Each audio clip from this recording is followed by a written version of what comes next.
Hi everyone, I'm Noah and this is The Perceptions of Injustice. In today's episode, we'll be reading a transcript of the secret recording that was released for Charlie Adelson that led to his arrest in the Dan Markel case. The audio is very low quality and it barely. If they had evidence, we would have already gone to the airport. The problem is, even if they bug this, even if they bug your home phone, nobody is going. Even if they bug your phone, you're still not talking about any of this. So my point is, how do you get people to talk? You throw smoke grenades and then you get all the cockroaches to run out. Now Charlie being the maestro, being the know-it-all, I know everything, is now instructing Katie on how to deal with the situation, or mentoring her on how to deal with the situation. Probably Katie is freaking out because her name was brought up in the bump conversation that Charlie and Katie are now having is a result of the bump. That's exactly the purpose of the bump, is to put wiretaps on them and record them while they talk anything after the bump happened. So he got this right. Yes, this is the purpose of the bump. Of course, yes, this is the purpose of what happened to your mom, for you to talk. It was not difficult to let you talk, Charlie, because you talk a lot. Everybody knows that. Non-stop. There's smoke in the house, and everyone's running and everyone's talking, and you throw a smoke grenade. What do you think?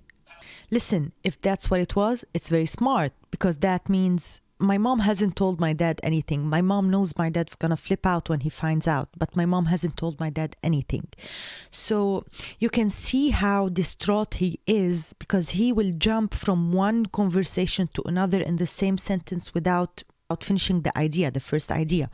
Now he's saying, listen, if that's what it was, it's very smart, because that means, and he stops there, he doesn't say what that means to him. He continues by opening another conversation about his mom not telling his dad about this, possibly. Good for you, Charlie, for knowing that it's very smart. Yes, it's very smart. So what do you think? You think you're the most smart person in the room. You think you're smarter than everybody else. And that's your problem. That's what got you here, Charlie. I think that whenever someone starts to think that they are smarter than everybody else around them, I think this is time for therapy. This is a sign. This is a red flag for, okay, maybe I need therapy. It's not normal to have this grandiose, like, I'm smarter than everybody else. I can trick everyone else, including the FBI and the police. Give me a break, Charlie. This confuses me a little bit, because it's like, okay, so Harvey knew about all of this or did not know about all of this, and now he's gonna flip if he finds out what's going on. Or he knew, but he was very panicked, and now if she's gonna tell him that this incident happened, it's gonna make him not sleep for days and days and days, and make him flip out, like have a breakdown or something. I don't know which one is this, but I can say something about their dynamic, about the mom and the dad dynamic and the family dynamic. It seems to me that the mom, Donna, she is the head of the house, meaning she will take decisions upon everybody else. And I'm not just talking about the murder. For example, if you see the emails that Donna sends to Wendy, at the end, she signs mom and dad. It's really hard for me to get convinced that dad is also participating in these emails. He may have the same ideas, probably, possibly. Of course, there's a possibility that she writes the email and then she reads it to him, and then she gets his approval to send the email, like, do you approve for this to be signed by you at the end, even if it was for her daughter? I mean, to sign someone's name on something, for me, it's major, because it's like saying, Dad is saying the same thing that I'm saying in this email. Dad is saying these exact words. So does she read the email for him? Because it's impossible that they both are writing the email. And that's because it contradicts with the idea or with the tone of the email. The tone of her emails to Wendy are always super feisty. It's like a motivational speaker talking to his student in a very aggressive approach, if you want to say. She's very feisty and angry. You can see between the lines the anger that she has. If this email was a result of two people getting together and agreeing on what they're gonna say, it would have been more pointers or bullets, at least, or not pointers like literally, but like ideas, much more than just feelings of anger and hostility in the email. That's only my opinion, of course. But normally, obviously, if that was a cop that came and spoke to my mom at that night, and that night when he comes home from work, she would say, guess who I today, or guess who paid me a little visit when I'm taking the grandkids to school. And then after she dropped them and she was walking home, she dropped them off and was walking back by herself. So this person had to be, because the thing is, a lot of times my mom takes their car and drives them to school, the kids. This person knew her routine, know who she is. Someone may have come up to the office. My dad works Monday, Wednesday, Tuesday, Wednesday. It's probably either get him on the beach or get him at the office up there. They may have approached my mom because my dad may be someone who is carrying a gun. So you never know, you don't want it to turn into a shoot out. So I think this is one of the scenarios that he's presenting to Katie, with how that's his thinking process is going on in his brain. That if this person knows exactly what he's doing, knows exactly what his mom's routine is. He knows that sometimes she'll go walking and drive and put the kids in the school. He could have gone to the dad because dad's routine is much more probably strict than mom's routine, because they could get him easily either on the beach or in his work in the office. They did not do that. Why? Charlie thinks that if the gang members may thought that maybe the dad has a gun and we don't want this to turn into a shootout, we just want to hand this paper or whatever. So that's why they came to the mom. Catherine says, shit that I use. Charlie says, and I can tell you, a lot of times I carry a gun on me. I mean, someone comes up to me and Catherine says, I have mine right next to my, you carrying on you right now? I mean, I'm going to start carrying one on my back, like, the holster that fits in your back. If someone comes up to me, they better be ready to shoot, because I'm going to shoot them. Someone comes up to me asking for money in my house. And guess what? When the fucking police show up and there's a doctor, there's a neurosurgeon standing there with a dead gang member in his fucking driveway, they're not going to come down too hard on me, and I'm not going to talk anyway, but I don't know. I don't trust them. First of all, I think he likes to present himself in front of any female presence as Hercules, as Superman, as this powerful source of protection, and probably this is because of his mother. Okay, Charlie, you are evil. We know that. We know that you are capable of doing this morally. I don't think that you are capable of doing this in the sense of, I think you're too coward to do this. And it's not because you're a good person you wouldn't do it. I think you're a coward to pull the trigger. And I'm not saying that this is a bad thing or a good thing. It's just, it is what it is. You are a coward evil. We heard you talking on the phone with the FBI agent that you thought was the gang member or whatever. You were shaking. Your voice was shaking. You can hear your fear in your voice while talking on the phone with this guy. You cannot convince us that you are this powerful man you are, and you're not frightened with anything. And then the other thing is that how he holds himself so highly. He did not stop at saying, and there's a doctor. He had to say it, an oral surgeon. Let me understand this. Walk me through this. Police would come over to your house, see a dead gang member in your driveway, you holding a gun, and they'd be like, who are you? And you'll be like, oh, I'm Dr. Charles Adelson. And they'd be like, give me your ID. You give them your ID, and they'd be like, oh, oral surgeon. Not just a doctor, oral surgeon. Oh, okay. And what does he work? What does he do? The dead one? Oh, he's a gang member. Whatever. Yeah.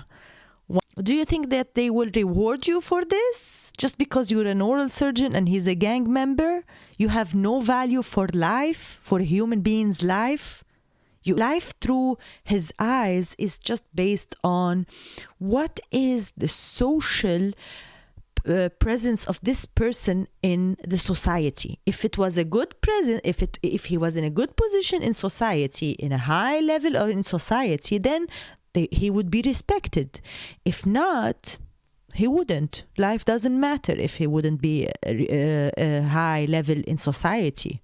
I think that Charlie needs a lot of lessons on humbleness, real practical life lessons on humbleness, because as much as you talk with someone like that has this mindset and this thought processing, as much as you talk to them about the importance of being humble and how to be humble, of course they wouldn't understand you, because it feels like they're coming from another planet. I really, truly, genuinely wish that this thing and him being in jail at least taught him how to be more humble.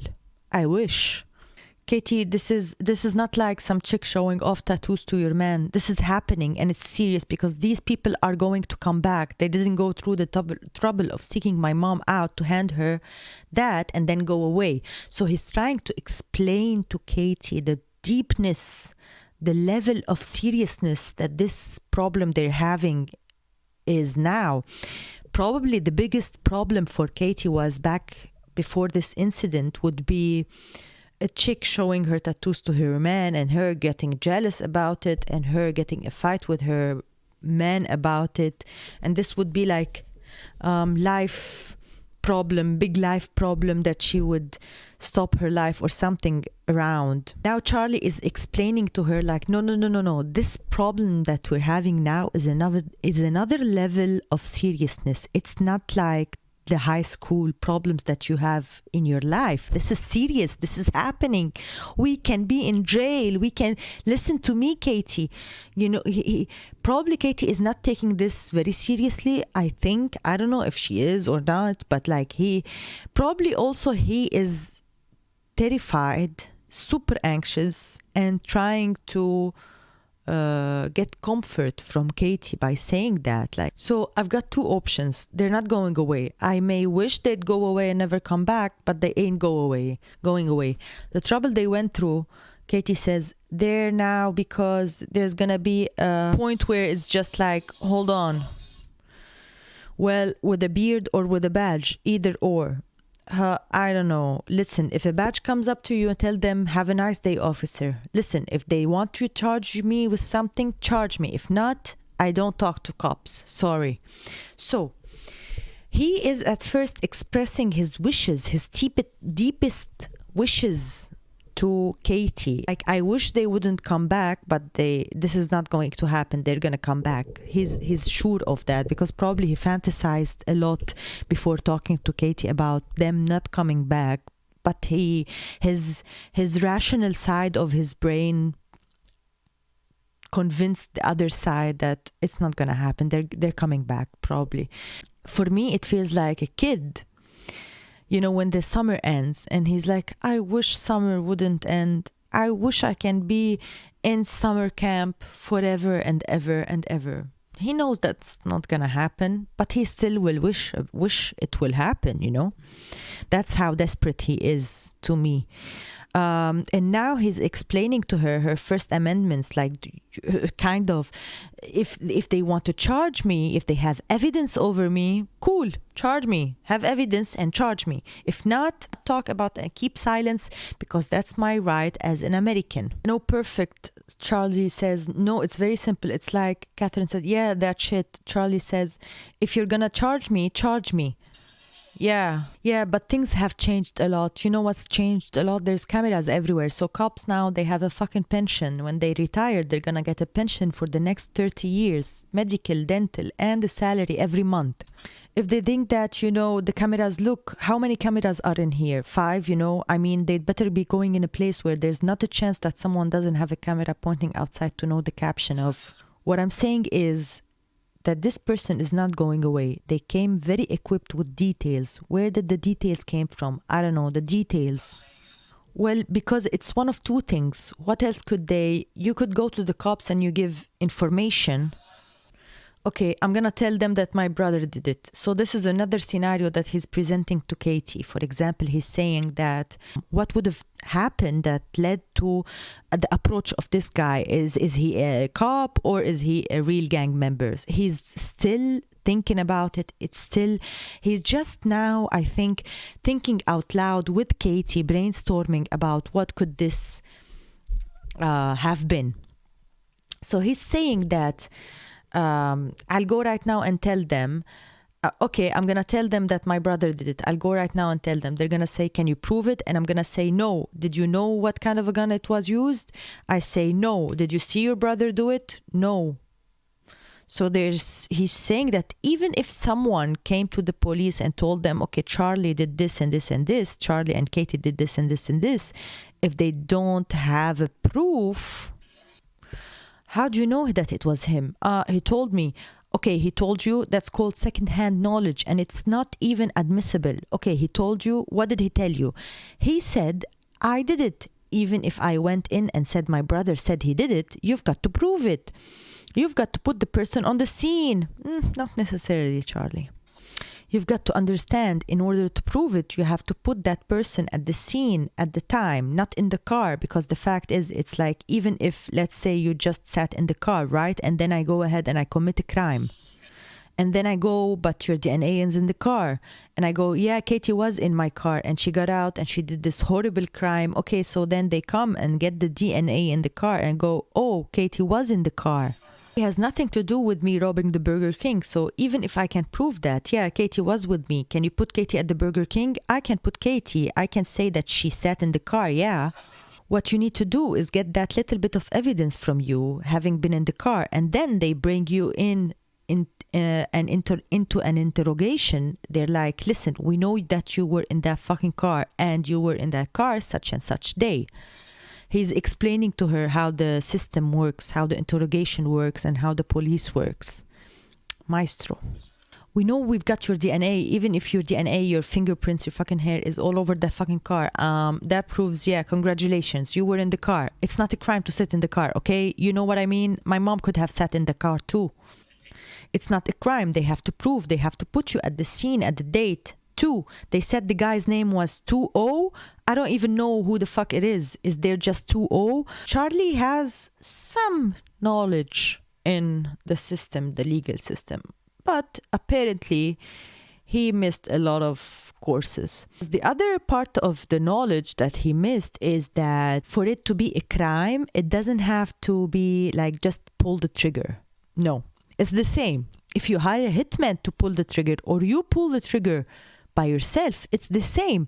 Even morally, I can tell you something that morally I find it even worse to hire a hitman, because my mind can comprehend kind of in some situations that it may happen. Someone in the heat of the moment, in the heat of the fight, they lose their minds, they lose their temper, they dissociate from themselves and they shoot. For example, if there was a gun over there, it happens, yes. But for you to go out of your way, plan a murder, talk to people about it, hire a hitman, pay the hitman money, brag about hiring a hitman to kill your brother-in-law in front of everybody, including your sister's new boyfriend, which is crazy stupid, in my opinion. I mean, to be evil is one thing, but to be evil stupid is another thing, in my opinion. Yeah, so this is another level of evilness, in my opinion, to hire a hitman, because you had plenty of time to regret this decision. You had plenty of time to cancel this mission. You had plenty of minutes, seconds, days to say, no, I want to do the right thing. I cannot do this. I cannot kill my brother-in-law. Don't do this. But you didn't. You chose not to. You chose evilness. You chose to do it anyways, to pay for it. So it doesn't make you a better criminal. It doesn't make you a better person if you hired a hitman to pull the trigger instead of you. It makes you a coward evil. That's it. It doesn't make you a better human being, okay? This is not how things work, at least not in America. It doesn't have to be that you pull the trigger so you get the punishment, so you get the verdict of being guilty. No, you can be guilty of first-degree murder without pulling the trigger. You know that. At least you know now. Luis Rivera, his nickname is Tuto. Probably he didn't know that back then because I don't think he had any connection with Luis Rivera. He had connection with Garcia, and Garcia, he was the one that brought Luis Rivera with him, which is Tuto. Tuto's incarcerated now, and I know that you've been helping out Katie and helping your family, has been helping out Katie and her family. Now Tuto's family needs your help. My mom was like, I don't know what you're talking about. And he goes, well, maybe this will refresh your memory. And he handed it to her. And she said, respect, well spoken, like polite. She goes, polite and well spoken. I said, did he act thug, or did he have talked like a thick Spanish accent or anything? She said no. So they're trying to do profiling for this guy that approached him. Is he white? Is he Hispanic? Does he what kind of accent? What kind of clothes does he wear? He's trying to brush his brain around who could have this person been. I said, was he white or Hispanic? She said he was white, but he could have been Hispanic. But that Katie says either way. Yeah, I couldn't say. I mean, everybody in Miami is Hispanic, so it's like you can't tell. I talked to you on the phone, and it's like talking to some, like, Maria from West Side Story. Like, it could have been like, so he wasn't strong skinned. She hadn't fucking sounding, which was very recognizable. Catherine says so recognizable. With no glasses. I said no glasses, no hat. She said well dressed. Katie says well dressed. Yeah, he wasn't like you would have looking at and you're like, oh, he's a thug. No, she said he was wearing like a shirt and kind of like a little vest or kind of like a little jacket. She said he was broad. My mom's like he was big.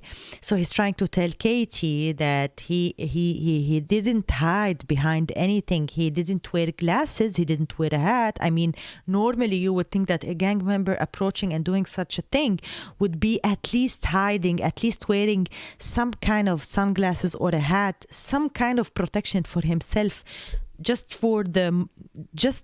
thinking about like, okay, maybe the mom would go to the police just to secure himself, and he did not do that. So he's very confused now, Charlie. Why wasn't he covered? My mom's walking away, and my mom goes to the right, and he moves like this. Said he turned, and my mom's like, oh, sorry, sir, like this. And then he goes, my mom's like, sorry. And he's like, Mrs. Adelson? And she's like, yes. He goes, I need to talk with you. Okay, so my mom thought it was like a process server. Katie says, somebody had to know where your mom, a lot of knowledge. He was trying to say this for you for 10 minutes now, Katie. Okay, I'm gonna stop for now. I hope you enjoyed this video. If you did, please let me know by liking this video, subscribing to my channel, commenting if you want. If you want to like, if you want to subscribe, I'd be more than happy. And thank you for watching always. Justice for Dan Markel, as always. And see you next time. Thank you.